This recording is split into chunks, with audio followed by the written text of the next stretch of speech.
আলু পুৰা পিটিকা আৰু পইতা ভাত খাব পাৰিবানে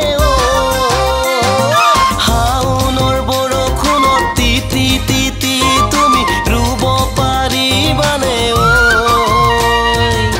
গাতে জ্বৰ উঠিলে দৰৱ খুৱাই দিম কঁকালো বিষালে মালিচ কৰি দিম লগৰী হবানে কোৱা কোৱা কোৱা মই নাজান জান জান মই নাজান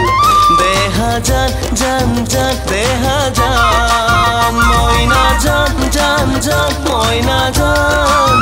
দেহা জান জান জান দেহা জান